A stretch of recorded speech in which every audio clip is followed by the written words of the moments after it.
What's up, guys? Pastor Rob here, back with another reaction video. As usual, I've got my son Gage. What's up? And as usual, we're going to be reacting to a song requested by you guys in the comment section of our videos. The song we're reacting to today is by the band Nothing More, and the song is called Christ Copyright.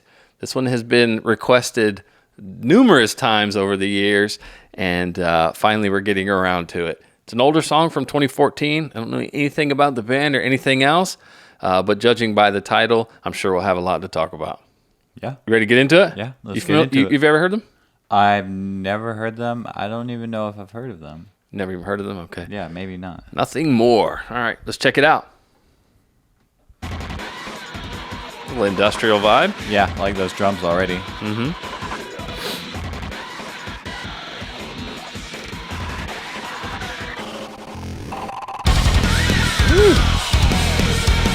Wasn't expecting that.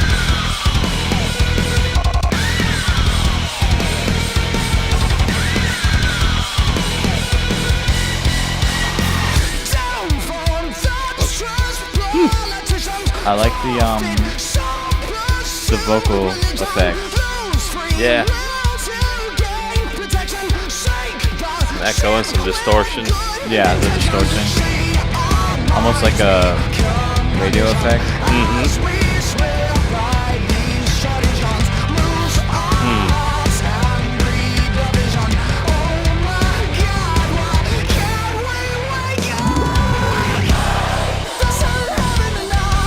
Interesting.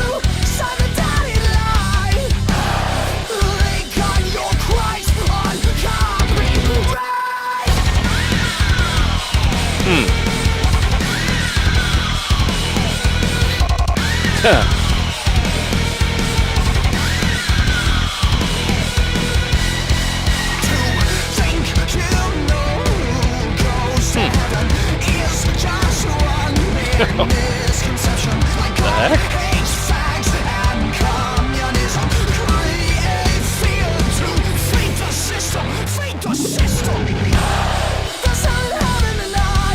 I like the vocals a lot.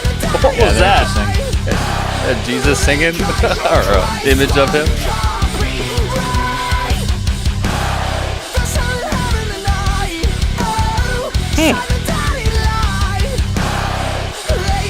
I really like the vocals.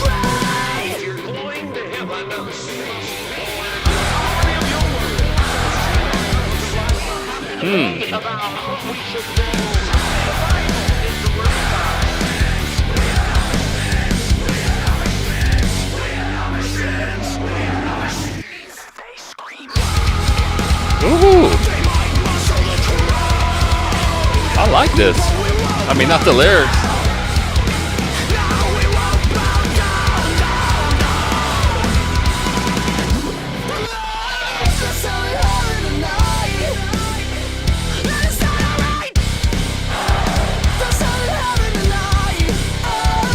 The drums are sick.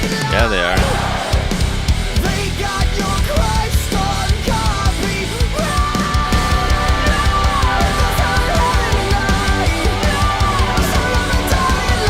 Cool video. I like this melodic part. The guitar is pretty tight. Oh.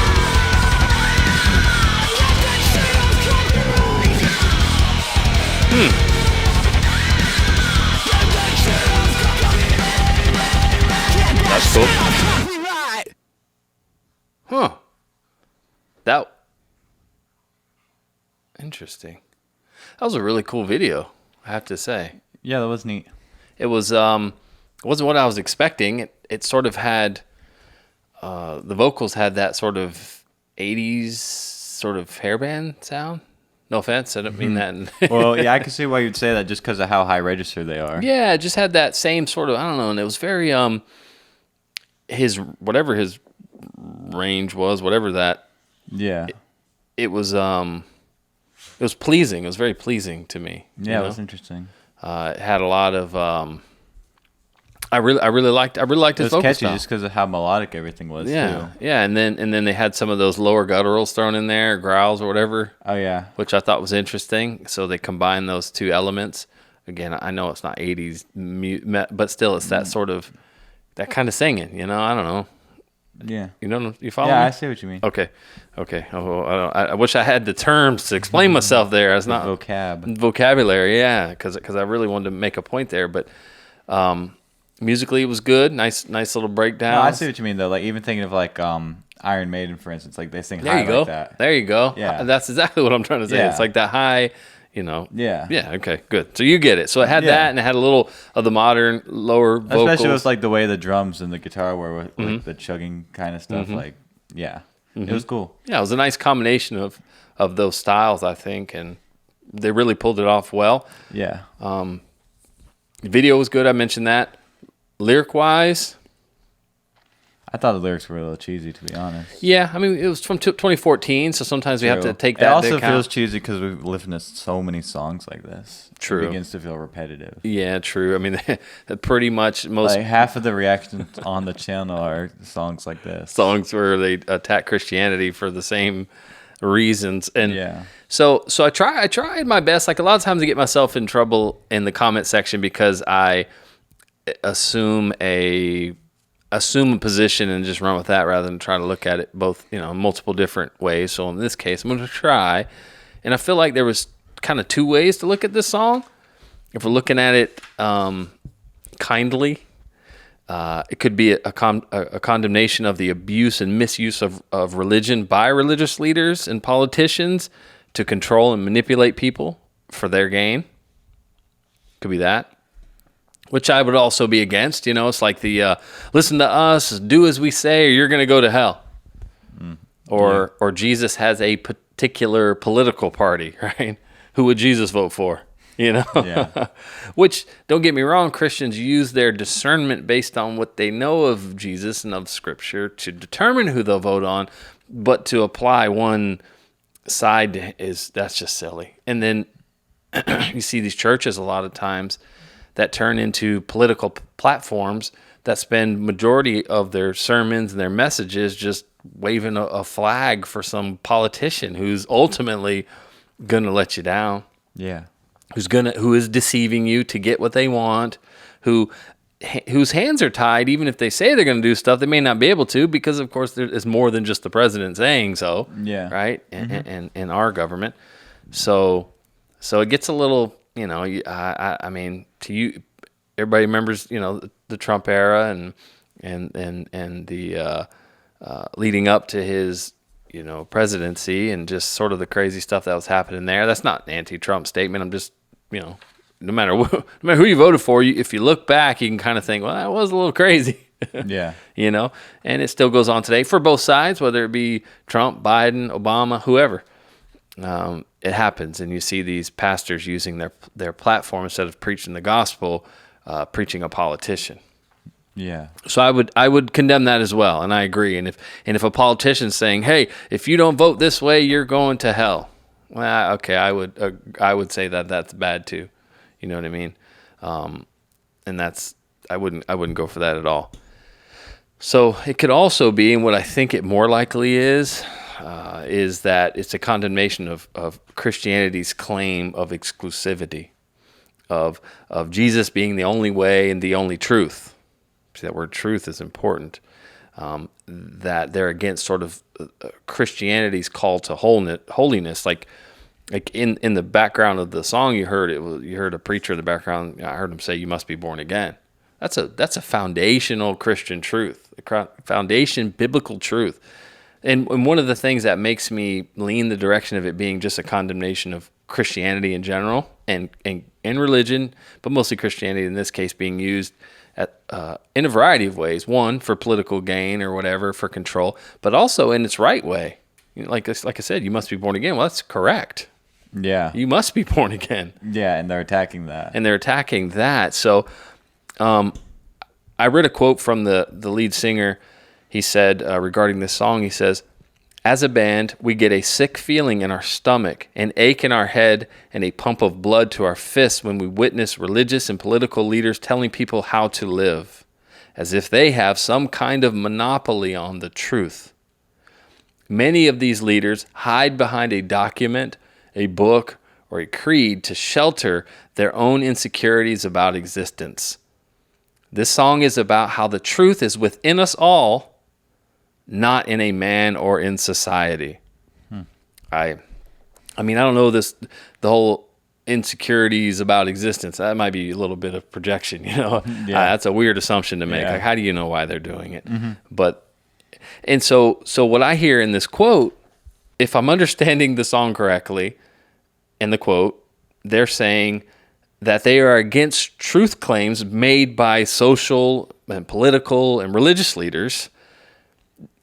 They claim to be against claims of truth while claiming to have the truth themselves. That's what he said in that quote. Yeah, basically. See? The song is about how the truth is within us all. That's a truth claim. So on one hand, he's saying, hey, don't listen to their claims to have truth. Listen to mine. Truth is within you. Yeah. See the contradiction there? It's self-defeating and it's silly. In essence, they're doing the same thing they're claiming to be against. They're claiming to have a monopoly on truth. They don't have a monopoly on truth. We do. Truth is within us all. Yeah. It drives me crazy when I hear people do that. Like, hold on. You're being illogical and irrational. And if what you say is true, and you're making an absolute truth claim, we already established that. But if what you're saying is true and truth is within us all, then how are you to say that the political and religious leader is not speaking the truth? Because that's his truth within him. Yeah. Right? Yeah. So when I hear it, it drives me crazy. And of course, it's confusing because it's illogical and unreasonable.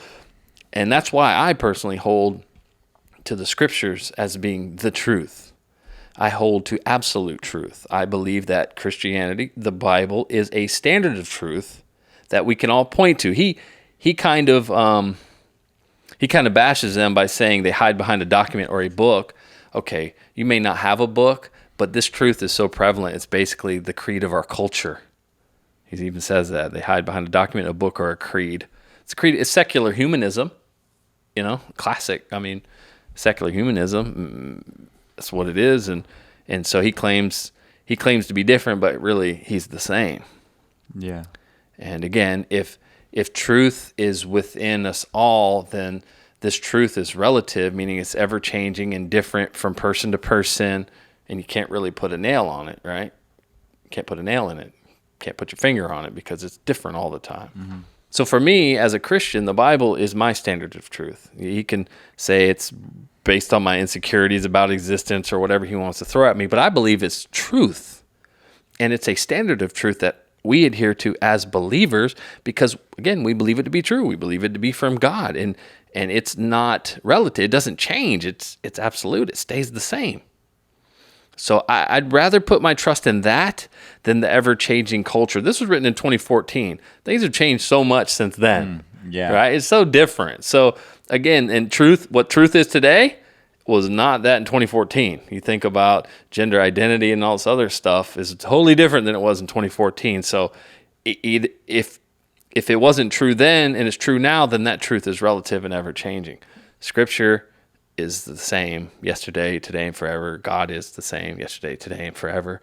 So I put my trust in that for that reason. And Jesus himself said, I am the way, the truth, and the life. No one comes to the Father but by me.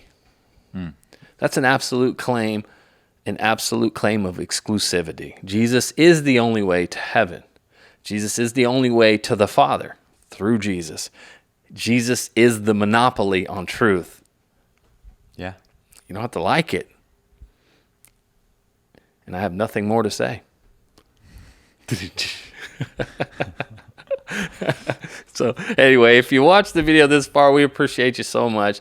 Thank you for watching our videos. Please like, subscribe, comment. Follow us on social media. Very active on Instagram. It seems to be the platform I spend the most time on these days. So follow us there. And until the next video, may the light of the Lord continue to shine on you. Peace. Peace. Hit the microphone. Peace out. Yo. Peace, yo.